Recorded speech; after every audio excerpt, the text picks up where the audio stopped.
गौरी लक्ष्मी आगमन दिवशी टाळावयाच्या चुका. गौरी आगमन हा मराठी संस्कृतीतील एक पवित्र, उत्साहपूर्ण आणि भक्तिपूर्ण सण आहे. हे लक्ष्मी मातेचे एक रूप असून तिचं घरात आगमन झालं की समृद्धी, सुखशांती आणि आनंद नांदतो अशी श्रद्धा आहे. त्यामुळे या दिवशी प्रत्येक कृती ही भक्तीने, संयमाने आणि शुद्ध मनाने केली गेली पाहिजे. मात्र अनेक वेळा अज्ञानामुळे किंवा गडबडीत काही चुका घडतात, ज्या टाळल्या पाहिजेत. 1. अशुद्ध वस्त्र आणि अपूर्ण तयारी. गौरी पूजनासाठी नवीन, स्वच्छ आणि पारंपरिक वस्त्र परिधान करणं आवश्यक असतं. काही लोक गडबडीत घालून दिलेले, वापरलेले किंवा अस्वच्छ कपडे घालतात, जे पूजेस अयोग्य मानले जातं. तसंच पूजेसाठी लागणाऱ्या वस्तू, कुंकू, अक्षता, हार, फूल, दीप, नैवेद्य याची पूर्ण तयारी पूजेच्या आधीच करून ठेवावी. पूजेदरम्यान शोधाशोध करणे अशुभ मानले जाते. 2. शुभ मुहूर्त न पाहता पूजा करणे. गौरी आगमनासाठी पंचांगानुसार शुभ वेळ पाहणं खूप महत्त्वाचं असतं. काही लोक सूर्योदयाआधी किंवा अत्यंत उशिरा पूजन करतात, जे चुकीचं आहे. शास्त्रानुसार शुभ चौघडा आणि योग्य नक्षत्र, तिथी यांचा विचार करूनच मूर्तीची स्थापना करावी. अशुभ वेळी केलेली पूजा कमी फलदायी ठरते. 3. देवीचं मुख उघडं ठेवणे. गौरीची मूर्ती घरात आणल्यानंतर तिचं मुख झाकून ठेवावं, जोपर्यंत पूजन पूर्ण होत नाही तोपर्यंत.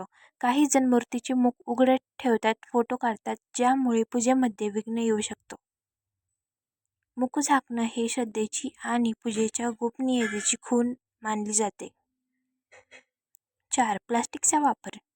पूजेसाठी कृत्रिम प्लास्टिकच्या फुलांचा वापर करणे ही परंपरेशी प्रतारणा आहे. शक्य असल्यास ताज्या फुलांचा हार, रांगोळी आणि नैसर्गिक तोरण वापरावे.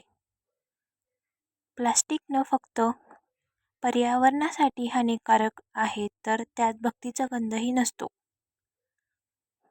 5. पूजेदरम्यान मोबाईल वापरणं किंवा लक्ष न देणं. पूजा करताना भक्तिपूर्ण संपूर्ण लक्ष त्या विधीमध्ये असावं. काही लोक पूजेदरम्यान मोबाईल वापरतात, सेल्फी घेतात, फोनवर बोलतात, जे अत्यंत चुकीचं आहे.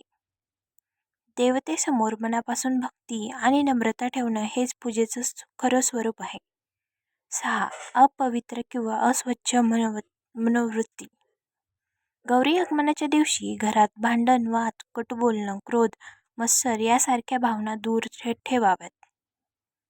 पूजेसाठी शरीर जितकं शुद्ध असावं लागतं, तितकंच मनही शांत आणि शुद्ध असणं आवश्यक आहे. 7. अन्न शिजवताना भक्तीचा अभाव. नैवेद्य हे केवळ अन्न नाही, तो देवीसाठी अर्पण आहे. काही लोक तयार पदार्थ विकत आणून अर्पण करतात, जे टाळावं. घरच्या घरी प्रेम, शुद्धता आणि भक्तीने नैवेद्य तयार करावा. तो सात्विक आणि लोण्यासारखा असावा. 8. मूर्तीचा अनादर किंवा चुकीची स्थापना.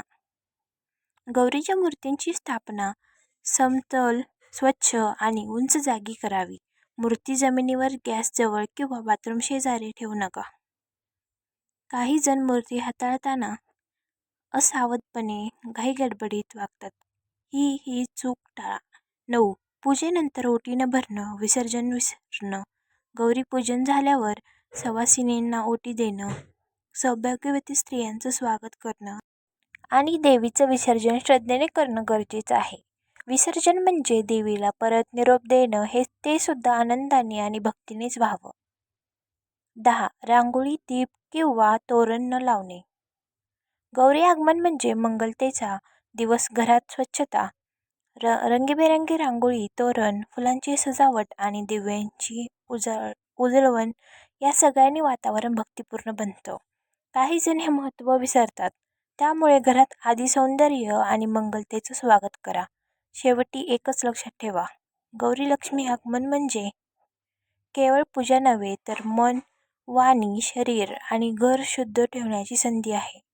जिथे श्रद्धा, प्रेम आणि नम्रता असते, तिथेच देवी लक्ष्मी स्थिरावते. गौरीच्या पावलांनी तुमच्या घरात सुख, शांती आणि भरभराटीचा वास हो.